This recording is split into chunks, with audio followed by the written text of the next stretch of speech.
बेंद्री तालुका भोकर येथे सेतू भरती प्रक्रियेत वाद, समान गुण असूनही निवडीवर प्रश्नचिन्ह।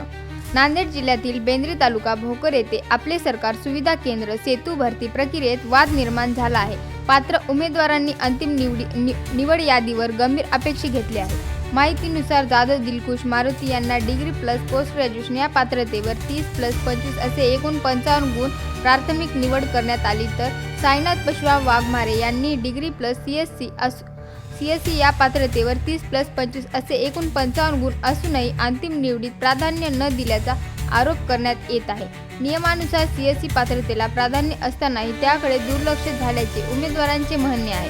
तसेच समान गुण असलेल्या उमेदवारांमध्ये मुलाखत घेणे अपेक्षित असतानाही साधी मुलाखत न घेता अंतिम निवड यादी जाहीर करण्यात आल्याचे भरती प्रक्रियेत पारदर्शकतेवर प्रश्नचिन्ह निर्माण झाले आहे। या दरम्यान उमेदवारांनी या संपूर्ण प्रकरणाची सखोल चौकशी करून दोषींवर कारवाई व पात्र उमेदवारांना न्याय मिळण्याची मागणी केली आहे।